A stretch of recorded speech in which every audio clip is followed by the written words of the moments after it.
Meat from the offspring of cloned animals could soon be on the way to Canadian supermarkets, and food researchers say consumers may not even know they are buying it. The meat in your fridge right now may not be what you think it is. Not how it was raised, not how it was processed, and not how it was approved.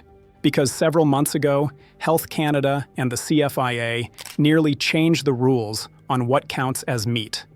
Meat you would never recognize. Meat you would never knowingly choose.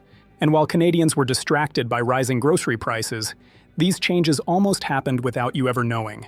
What we found will shock Canadians. Let's expose it. Canada sells an image: local farms, happy animals, clean labels, world-class food safety. But behind the branding, Canada's meat system is dominated by a small number of massive processors, supplying nearly every major grocery chain in the country. Beef, chicken, pork, different labels, different prices, often the same supply chain. And when problems happen, contamination, recalls, animal welfare violations, Canadians usually find out after the meat is already sold. But before we even get to the brands, you need to understand how centralized this system really is. Canadians believe beef equals choice. AAA, Angus, grass-fed, premium. But the majority of beef sold in Canada is processed through a tiny number of large facilities. And when we say tiny, we mean 3. That's right, 3 facilities. Cargill's High River plant, the JBS plant in Brooks, Alberta, and the Cargill plant in Guelph, Ontario. Together, these 3 facilities process over 95% of the beef in Canada. You heard it, 95%. A disruption at just one of these plants can affect millions of kilograms of beef nationwide. But wait, before we continue, we asked ourselves the same question you just asked yourself. Who owns these facilities? And you guessed it, it's not Canadian-owned. These facilities are controlled by foreign-owned multinational corporations. Cargill, with headquarters in the US, is the world's 4th largest private company, while JBS is a Brazilian corporation and the world's largest meat company. So much for 100% Canadian. Let's continue. While this level of consolidation in the market share does increases efficiency, it surely does also magnify risks. Over the past decade, beef recalls in Canada have included E. coli contamination, foreign material, undeclared allergens, and often discovered after distribution. And when beef is recalled, it's not always removed before being consumed. CFIA data reveals that some recall occur after products have already reached retail locations, even though these same recall protocols are designed to remove products from sale as quickly as possible. This looks local. You're told it's fresh, cut in store, handled by a butcher. But the beef itself often arrives vacuum-sealed from centralized processors, already days, sometimes weeks old. Many grocery store meat counters display beef that appears freshly cut in-store. But industry practices vary widely. Some retailers cut from whole primals, while others may repackage pre-cut portions. And fresh doesn't necessarily mean recently slaughtered. Under CFIA regulations, fresh refers to meat that has never been frozen, not necessarily how recently it was processed. Vacuum-sealed beef can remain within regulatory freshness standards for weeks when properly refrigerated. And even more disturbing, Canadian labeling regulations do not mandate disclosure of specific processing facilities, feedlot sources, or processing dates on most retail packages. You're paying a premium for presentation, not transparency. And this next part is where things start to get uncomfortable. Because beef isn't the only meat Canadians misunderstand. Chicken might be worse. Modern chickens grow abnormally fast. Decades of selective breeding have produced birds that reach slaughter weight in as little as 6 weeks. Compare this to the traditional breeds that took 12 to 16 weeks to reach the targeted weight. Animal welfare researchers have published studies documenting concerns associated with rapid growth rates, which includes things like skeletal development issues, mobility challenges, and high-density living conditions.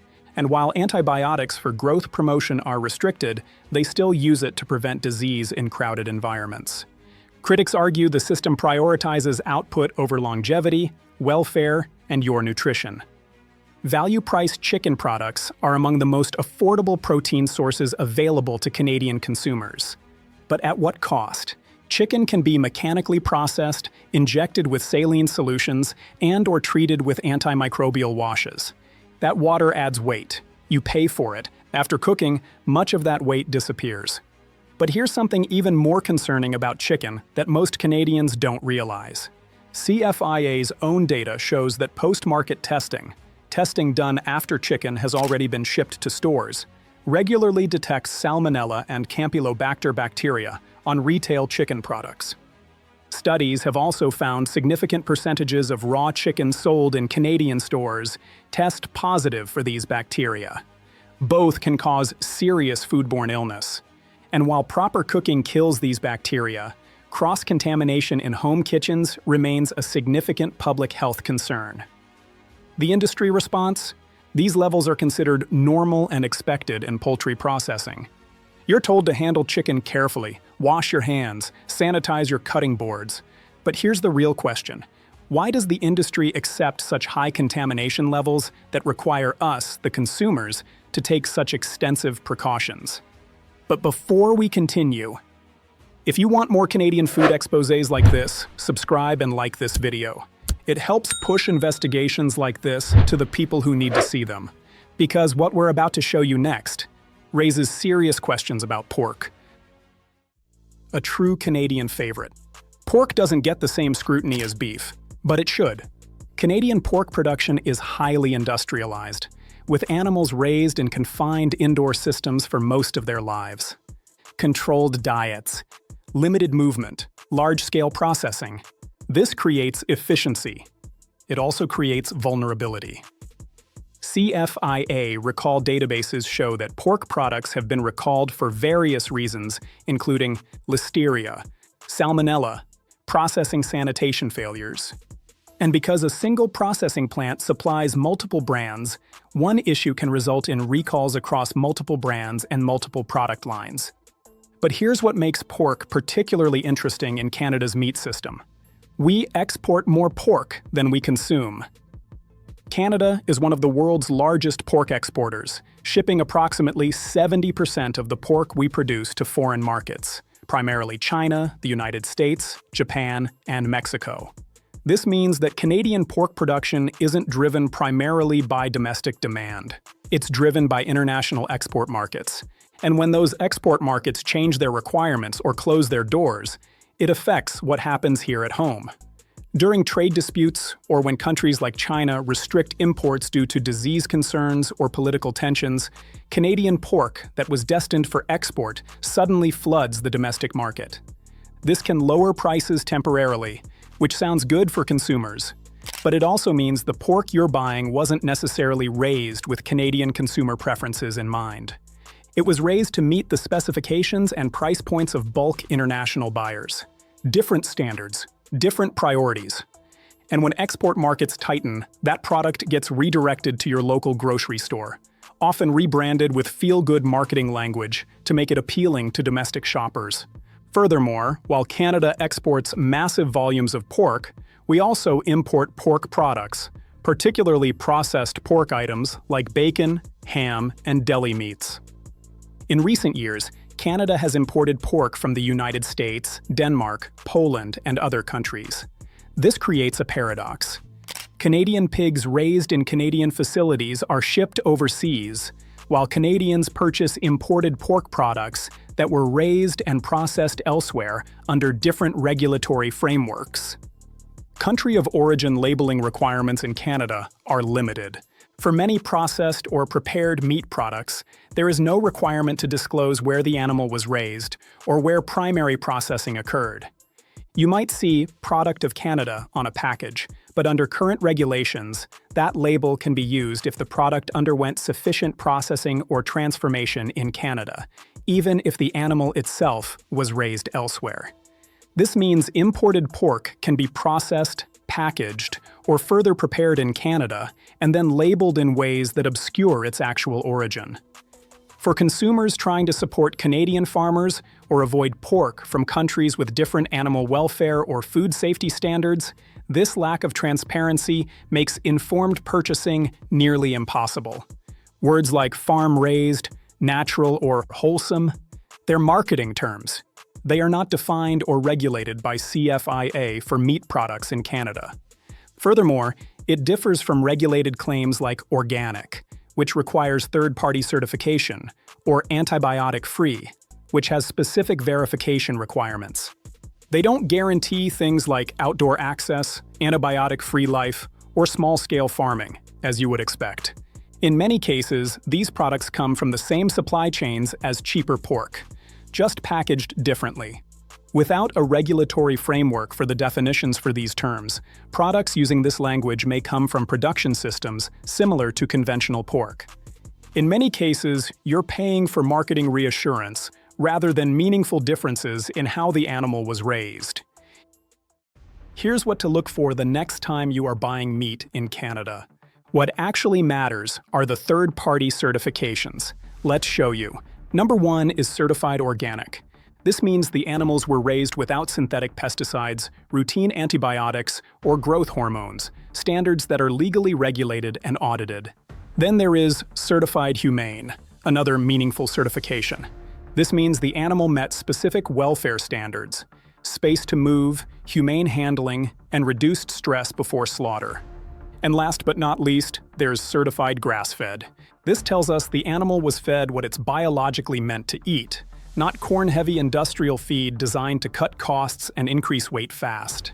If you don't see any of these certifications, you're relying on trust. And trust is exactly what the modern food system exploits. And while these certifications aren't perfect, they do require independent verification and regular audits, which is more accountability than you'll get from vague marketing terms like natural or farm fresh, which can mean virtually anything.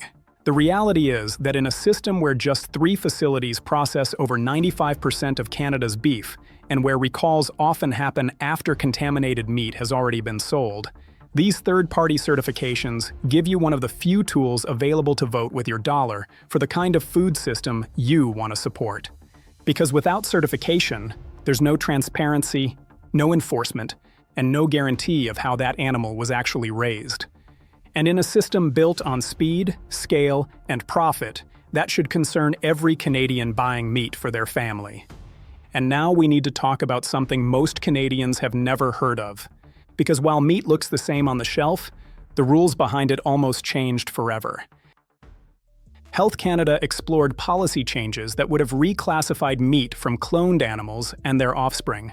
Under the proposal, such meat might not require pre-market safety assessment. It would not require special labeling, meaning Canadians could have purchased it without ever knowing. Very similar to the regulatory approach in the United States and some other jurisdictions. But that certainly does not make it right, as we know these foreign systems at times can be flawed. And as Canadians, we pride ourselves in our consumer product standards. The justification? The science behind it says that cloned meat is considered compositionally similar to conventional meat. But critics raised concerns about consumer consent, transparency, long-term ethical implications. The proposal was paused, but the conversation happened, and most Canadians never heard about it. And while consultation documents are publicly available on Health Canada's website, and it's safe to say that Health Canada paused this initiative, we have to keep our guards up to ensure we are always given a choice, and that we keep you informed. Meat prices are rising, but packages are shrinking. Economists call it shrinkflation. Basically, you pay more, you get less. And branding masks it. Smaller cuts, thinner steaks, more water weight. Shrinkflation isn't accidental, it's strategic. These are the most expensive options: organic, free-run, grass-fed. Some are genuinely better. Others, sourced from the same processors with marginal differences and massive markups. Affordability becomes the real barrier. Ethical meat exists, but it's priced out of reach for many Canadians. Canada's meat system isn't broken, it's optimized for scale, efficiency, and profit. But Canadians deserve transparency, clear labeling, real choice. Because when industries consolidate, labels blur, and policies change, and sometimes you are not aware of it. In the end, you always pay the price. Let us know in the comments which industry you'd like us to investigate next. If your instinct tells you something isn't right, most likely things aren't right. We dig into it. Subscribe for more Canadian food exposés. Turn on notifications so you don't miss the next investigation. Thanks for watching. Read the label, stay informed, stay safe, stay healthy. And think twice the next time you pick up that package of Canadian meat.